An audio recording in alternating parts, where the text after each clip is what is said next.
Ayat ini walaupun tidak ditayangkan, Bapak Ibu sering membacanya, kita semua membacanya.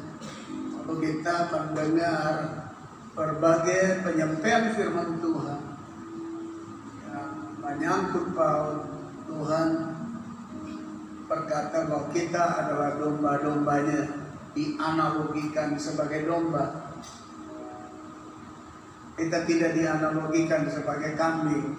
Kambing binatang yang agak sedikit bandel atau nakal. Meskipun di dalam perjalanan gereja ada kambing, Tuhan menggelar kita dengan analogi gandum. Meskipun ada lalang, Tuhan memberikan kepada kita direction atau arah, tunjuk bahwa kita mesti ada pada jalan yang sempit, tapi tidak disangkali ada jalan yang lebar pula. Tuhan ingin kita ada pada jalur kanan, tapi tidak disangkali bahwa ada jalan yang kiri juga. Nah, di dalam Yohanes 10 ayat 27 ini, sekali lagi saya ulangi ayat ini, domba-dombaku mendengarkan suaraku, aku mengenal mereka dan mereka mengikut. Kesempatan pagi ini saya hanya mau sampaikan kepada kita tentang perilaku dan sifat dan keadaan dari domba pada umumnya yang sudah diteliti oleh banyak pihak dan banyak ahli, sehingga mereka memberikan sejumlah keterangan untuk kita tahu. Nah, yang pertama saya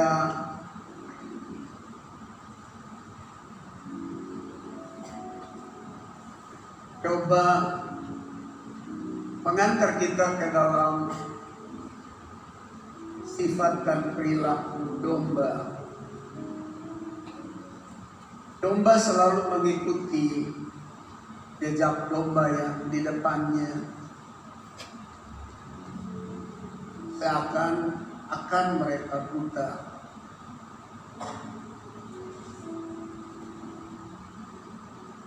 Ada cerita dan ada penelitian bahwa ketika domba melewati sebuah handicap atau sebuah hambatan, semacam kayu yang ditaruh di depannya, kalau domba pertama meloncat melewati kayu itu, nanti domba yang berikut juga meloncat ikut seperti itu. Dan waktu kayu penghalang itu diangkat, domba yang lain masih tetap meloncat walaupun kayu itu sudah diangkat. Ini menurut penelitian para ahli.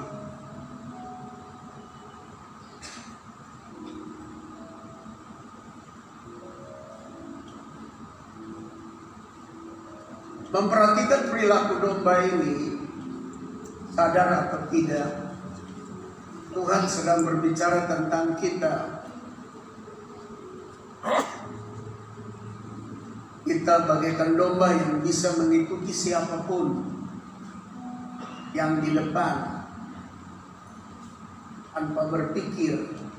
Walaupun kayunya sudah diangkat, tapi domba pertama melompat, yang berikut juga ikut lompat, walaupun itu kayu sudah ditarik atau batu sudah diangkat, dia ikut melompat terus.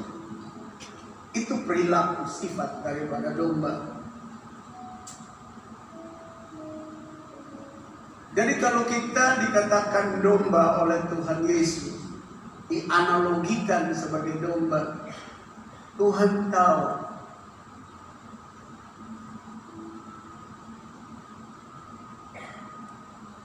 perilaku dan sikap kita setelah manusia jatuh dalam dosa. Ketika orang lain berbuat sebuah kesalahan di depan kita, Tanpa sadar kita ikut. Tanpa sadar kita meloncat ikut. Walaupun itu kesalahan, sudah ditarik, kayu penghalang sudah ditarik, tapi yang berikut loncat terus. Loncat terus. Jadi artinya, kalau Tuhan menganalogikan kita sebagai domba, Dia tahu bahwa kita punya pendirian kurang kokoh. Juga kita tidak bisa berinisiatif sendiri. Kita selalu mengikuti apa yang sedang terjadi.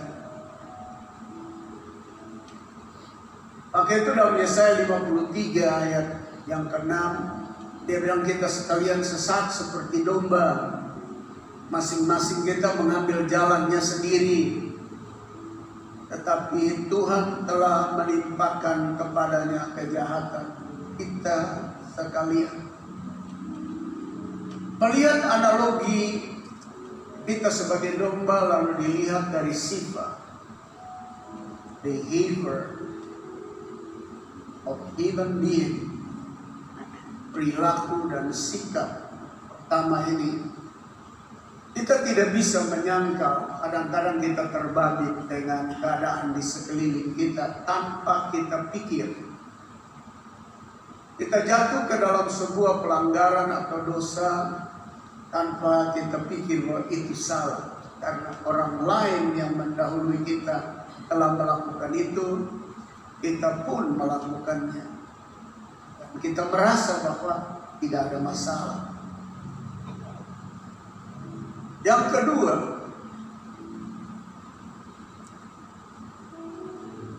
walaupun domba itu hewan yang agak bodoh,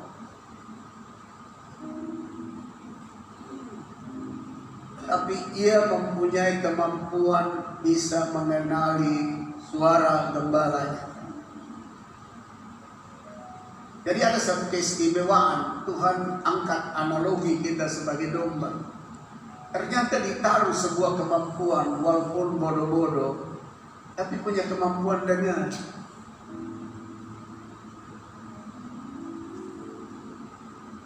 Jadi domba itu seperti yang dikatakan bahwa dombaku mendengarkan suaraku. Tuhan taruh satu kemampuan untuk kita dengar. Jadi seandainya kemampuan ini kita abaikan,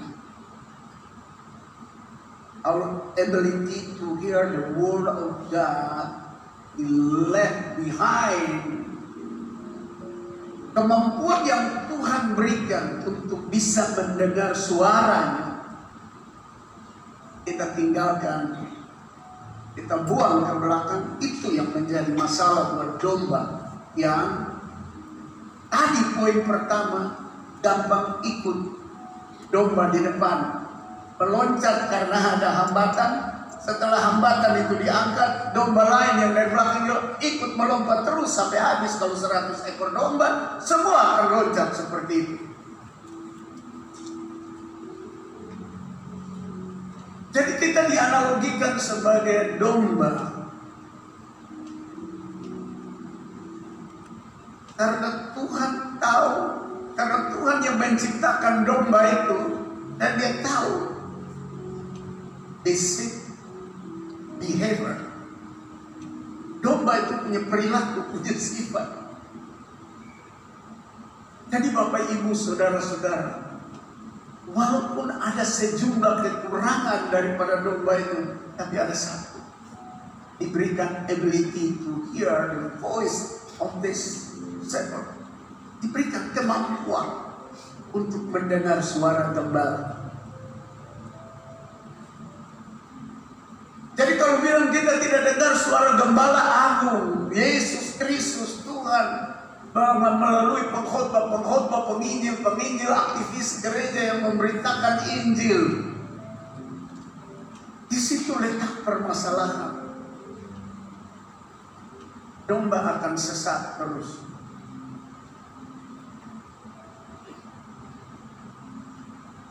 Domba punya kemampuan luar biasa untuk mengenali suara gembalanya.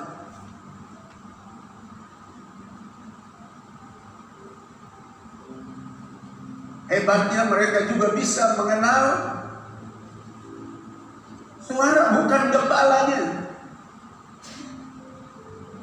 Jadi bagian pertama dia suka ikut-ikut orang yang di depannya. Kalau dia sudah buat salah, dia ikut buat salah. Tapi luar biasanya Tuhan taruh kemampuan mendengar lalu memilah. Oh, ini suara bukan gembalaku. Ini suara setan, ini suara gembalaku, ini suara iblis. Jadi ada kelebihan ditaruh di dalam kehidupan domba itu.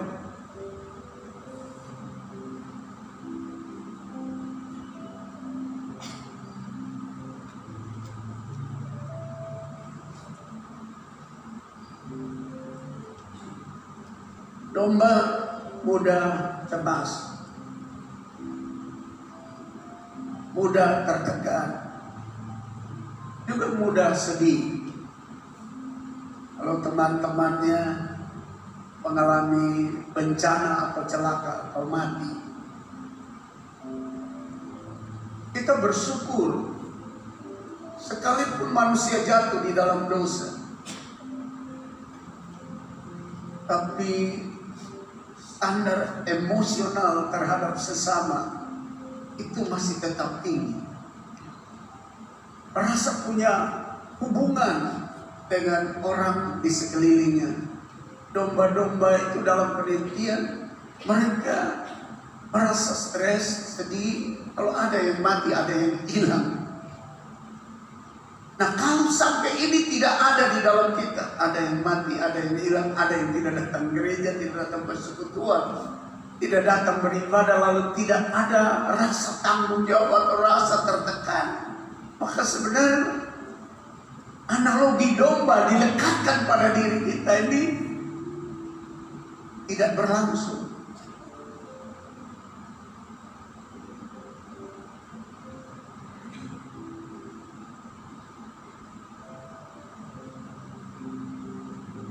Oleh karena itu penting agar kita bisa kenal suara gembala di saat stres, di saat sedih, di saat susah, di saat kehilangan, di saat ada sebuah pergumulan, agar kita tetap tenang saat masalah menghadang atau pergumulan ada di depan kita. Jika tidak, kita bisa digiring oleh suara asing dan mengalami bahaya.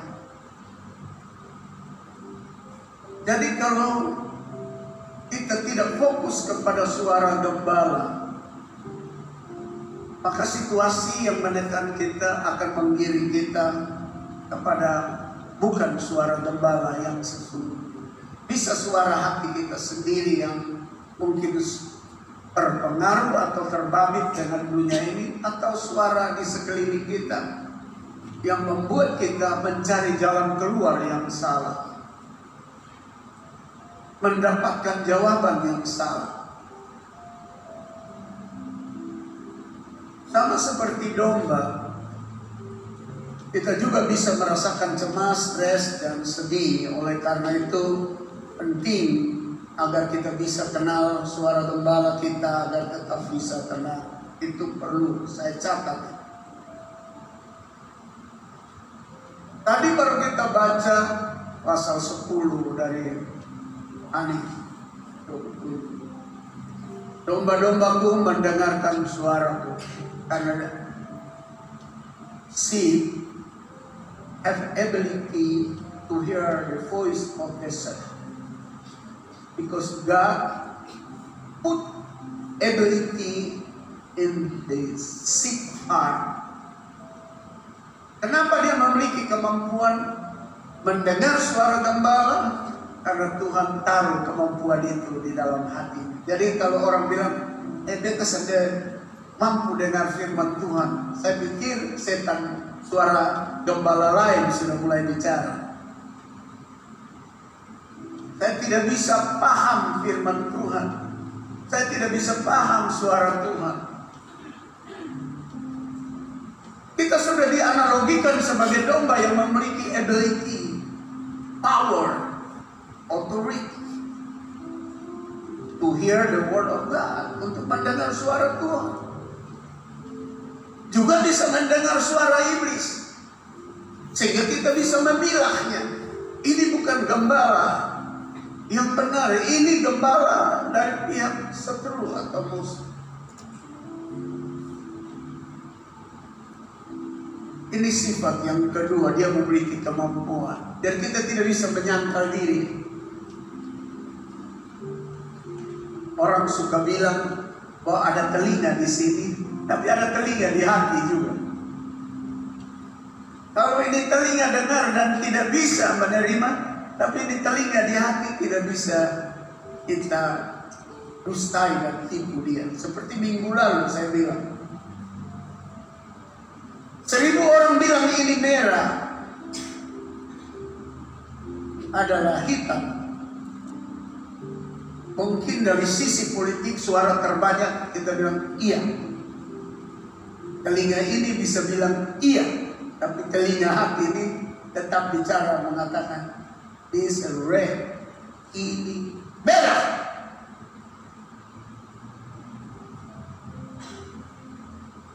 So thank you to the Lord of hosts to give to all of us ability to hear.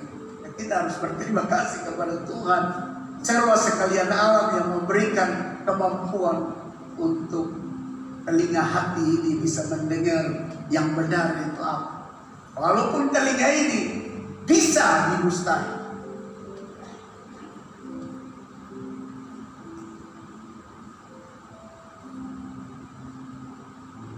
Yang ketiga, domba bukan kuda. Domba juga bukan keledai. Domba juga bukan unta. Dia bukan binatang pemikul beban. Tuhan Yesus tahu bahwa kita tidak bisa pikul beban. Ada amin. Berikan dulu sanjungan terbaik Tuhan. Jadi mari kita pikir baik-baik. Tuhan bilang analogikan kita sebagai domba. Dia tahu kita tidak bisa pikul beban, maka itu dia ambil alih tanggungan dan beban kita. Jangan coba kita ambil beban dan kita pikul. Letakkan ke dalam tangan Tuhan. Karena kita bukan unta, kita juga bukan kuda, kita juga bukan keledai yang punya karunia pikul beban.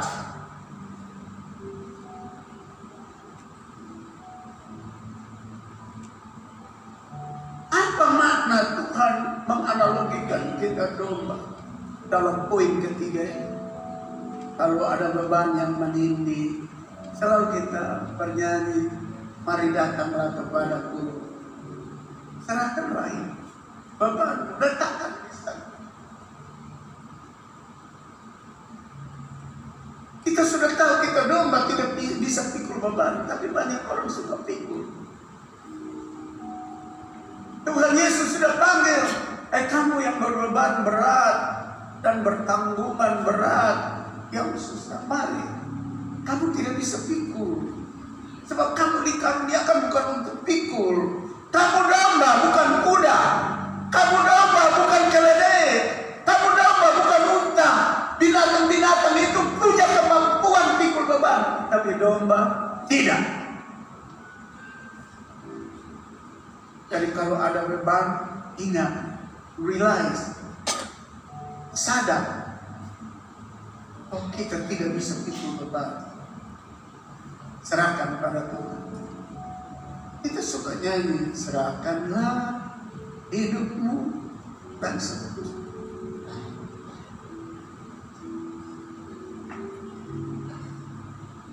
Mazmur 55 ayat 22, serahkanlah khawatirmu kepada Tuhan, maka Ia akan memelihara engkau. Tidak untuk selama-lamanya dibiarkannya orang benar itu goyah. Dan Yesaya 53 ayat 4, Tetapi sesungguhnya penyakit kita lah yang ditanggungnya dan kesengsaraan kita yang dipikulnya, padahal kita mengira dia kena tulah, dipukul dan ditindas Allah. Tidak ada satupun juga di antara kita yang telah dianalogikan sebagai domba mampu pikul beban. Kenapa orang bunuh diri? Kenapa orang gantung diri? Kenapa orang minum racun? Kenapa orang bilang lebih baik mati? Karena beban yang ada dia mau pikul. Padahal kapasitasnya bukan untuk pikul beban.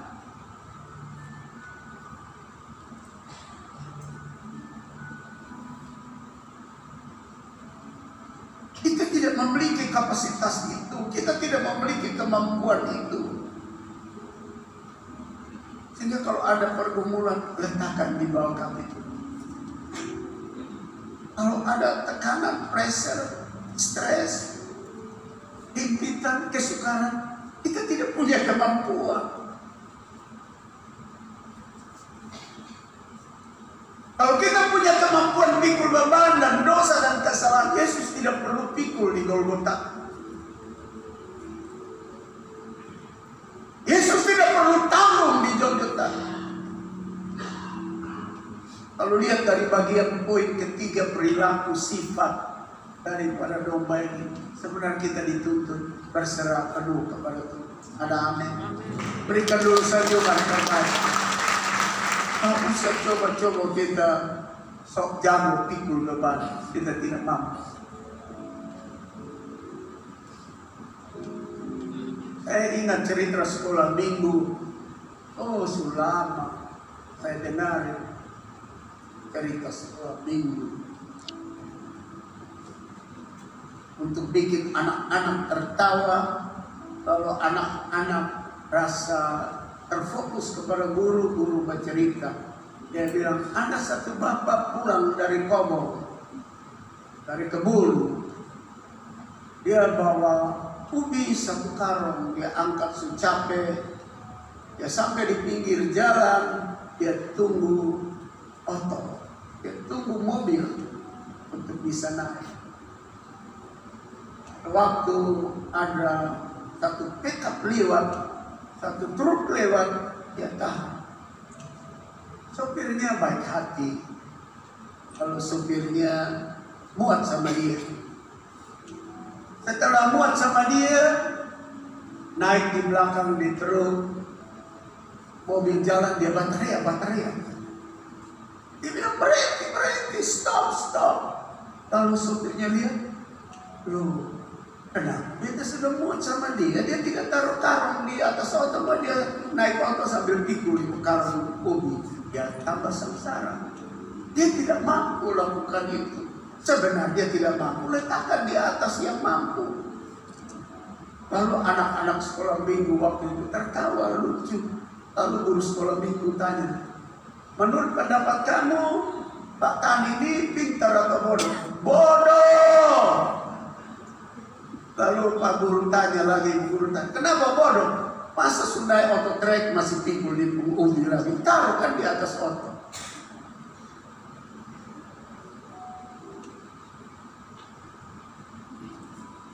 Yesus penanggung segala. Tapi kita di dalam Yesus seperti naik di atas oto, itu aman. Tapi kita coba pikul beban kita. Ya teriak-teriak.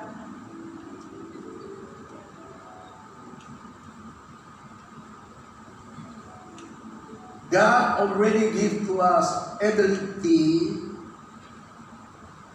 to hear His word. And number 3, we have not ability to bring our word. Yang ketiga, kita tidak diberikan kemampuan untuk pikul beban itu. Maka itu Tuhan Yesus bilang, serahkanlah semua kepada. Dan dia ambil amal itu. Supaya apa? So we get free. Sesungguhnya kita mendapatkan kemerdekaan. Kalau tidak jadi orang Kristen yang terus menyanyi, menyembah, tapi terus bilang beban saya berat, beban saya berat. Why? It's like that. Kenapa katakan seperti itu? Karena tidak mau kasih turun, tidak mau lepaskan. Jangan pikul beban kita tidak bangun. Kita bukan keledai, kita bukan juga unta, kita juga bukan kuda yang dikaruniakan untuk pikul beban. Kita dianalogikan, you are my sheep. Kita adalah domba. We have not ability bring our burden. Kita tidak memiliki kemampuan memikul beban. Tuhan Yesus tahu itu, maka itu dia bilang, kita domba sadar, mengerti. Itu sebabnya saya ambil alih. Kenapa? Kita yang tidak mampu suka mau pikul-pikul beban.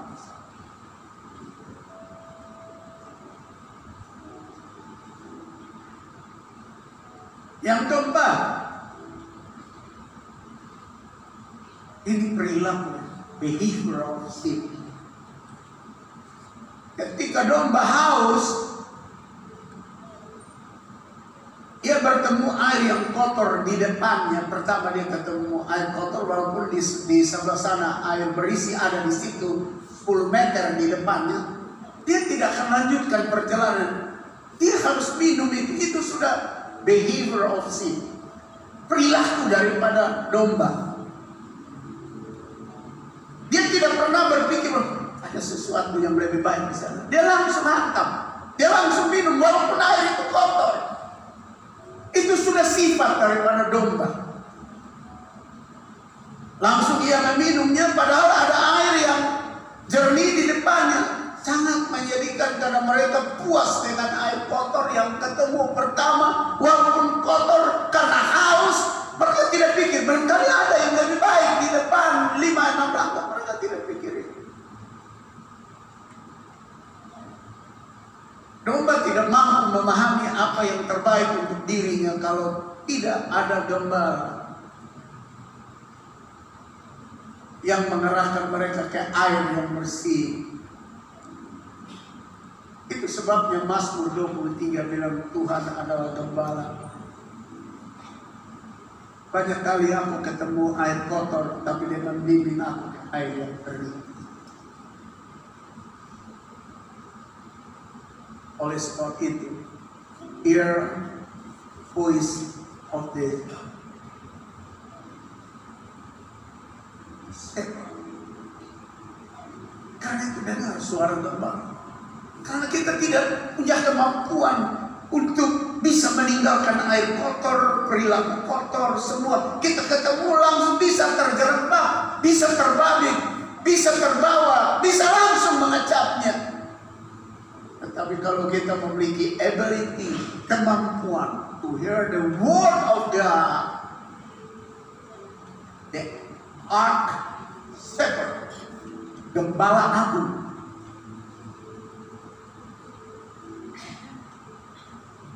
kita tidak akan puas dengan air kotor. Kita akan puas dengan air yang bersih. Berikan dulu senyuman terbaik. Tuhan adalah gembala, takkan kekurangan aku. Ia memberikan aku di padang yang berumput hijau. Ia membimbing aku ke air yang tenang, air yang jernih, air yang baik. Ia menyegarkan jiwa. Jadi kita punya kemampuan ini. Tuhan analogikan sebagai domba. Tuhan, itulah sifat-sifat dari domba yang melekat juga pada diri manusia setelah Adam dan Hawa jatuh dalam dosa.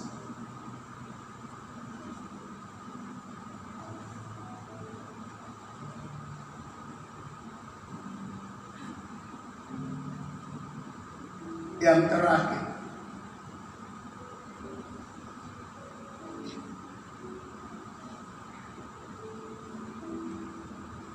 domba itu harta berharga pada zaman dahulu. di zaman Yesus. Karena bisa menghasilkan susu, daging, wool, dan melahirkan anak-anak domba untuk menambah kekayaan. Tuhan memakai perumpamaan domba adalah kita atau manusia karena kita ini berharga. Walaupun bodoh-bodoh, tidak mampu pikul, tidak mampu membedakan ini air kotor atau air bersih. Tapi kita di mata Dia berharga. Ada amin. Kita berusaha Tuhan terbaik. Mari kita berdiri sebentar untuk mengatakan saya berharga.